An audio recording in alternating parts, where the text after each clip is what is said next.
So everyone's freaking out that Canon R5 is overheating, and to be honest, I don't really blame people.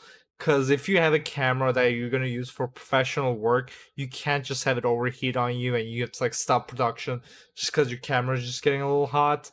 So I don't really blame people for freaking out. But today we're gonna go over my past work and see if I could have gotten away with a Canon EOS R5.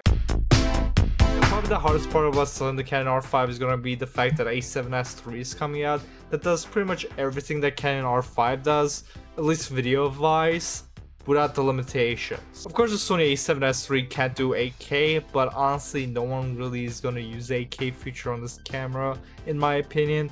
So honestly, we're gonna see how it turns out once both cameras are fully released. But now we're gonna look at the spec sheet, which is that for 8K 30 FPS, even with RAW or without RAW, you can only shoot for 20 minutes, which is a pretty decently long time. And then for 4K 120, which this one's a little bad, is that you can only shoot for 15 minutes. And for even 4K 60p is also limited to, I would say, like 35 to 25 minutes, depending on what kind of mode you're shooting on. And this one's pretty bad considering that if you shoot the full sensor with high quality, so if you oversample from 8K to 4K 30p, then you're also limited to 30 minutes. But I believe if you just shoot at 4K 24p, then you don't have any limitations. So today we're gonna go over if I could have gotten away with my previous professional work with these spec sheets. Now this camera suffers from the worst trend in camera production, which is that this camera is limited by a 30-minute recording limit, which I don't exactly understand why it exists. I know it's because of like some weird like European tax law or something, but even if you shoot at 1080p, you're limited to 30 minutes. Which is another problem with this camera that I'm shooting with, which is the Sony A7R3, where you're limited to 30 minutes. And that's one of the reasons why I actually bought this camera, the Sony FS5, because this camera you can shoot as long as you want. Which for some jobs, you need to shoot continuously for more than 30 minutes, which you cannot do with these cameras for some reason. But thankfully the A7S III is coming out, and that camera doesn't have these 30-minute restrictions that exist for some reason in some of these cameras.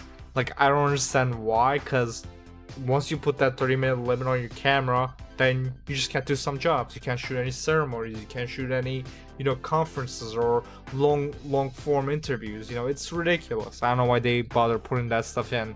So we're gonna go over some of the jobs I've done, and I'm not gonna show footage out of all of them just because of, just because it's professional work and I don't want to like release stuff. But so for 8K 30 FPS, we're gonna start out with, we have a 20-minute limit. And honestly, for 8K, I would say it can be used for anything, because I feel like I would only use 8Ks if I'm gonna do like a really short scene of like a product or something. I'm gonna do like a super zoom in and without losing any quality. Besides that, I wouldn't really use it. I guess you can use it in like a long form interview settings where you want to have like a bunch of different angles by using one camera shot, but honestly I'm not a huge fan of that either. I think you're always better off just having two cameras with two different angles besides just doing the the zoom in thing. That like, I mean, it's fine, it's almost always better to just use a second camera, especially if you're trying to hide the cuts in a video. It hides it so much better than just zooming in. So for 8K, I'm just gonna say it can pretty much be used for anything. 20 minutes is more than enough. I feel like Canon should have just put like some artificial limits on these cameras so it wouldn't overheat, like makes 8K only 10 minutes so that you don't have to worry about the camera overheating.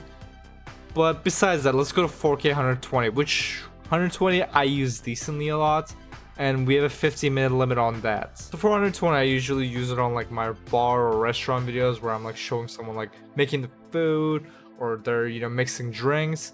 And for those stuff, let's try to find the longest clip I ever shot continuously.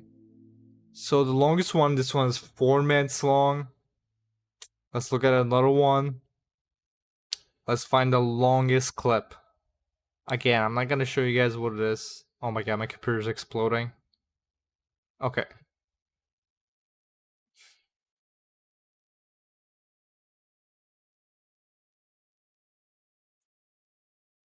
Why is this showing? Okay. The longest one is 5 minutes here. But if the minutes stack up though, like you're shooting 5 minutes and then you stop for a minute, and then you shoot for another 5 minutes, and then you stop and then you shoot for another 5 minutes, and then you stop and then your camera overheats, that's gonna be an issue. But if they're saying it's just continuous shooting, then I don't think the 15 minutes is a big deal. But again, we're gonna have to see when the cameras actually come out to see how big of an issue that is. But if it's gonna stop you from being able to shoot your videos, then that is gonna be a big issue. I think that's gonna be the one big thing, is that the 4K 120, because that's something you're probably gonna shoot a lot. I think 4K 120 is gonna be the big deal, because if you're trying to get that perfect shot of like something happening in slow motion where someone's trying to cut the food or whatever, that you're gonna be doing take after take, and that can take longer than 5 minutes, even if it's not sequential, then I don't know, that might be pretty bad, to be honest. But if we look at some corporate work, now again, I'm not gonna show you the footage because it's private stuff. But again, here, the longest one we get is 19 minutes and 54 seconds.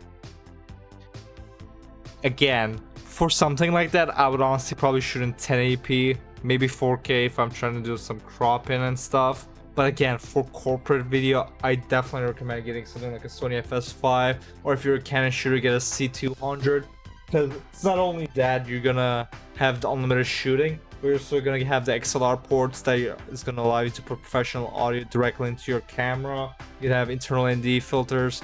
It just makes your life a lot easier to have like an actual video camera besides using these hybrid cameras. But anyways guys, that's gonna be it for this video.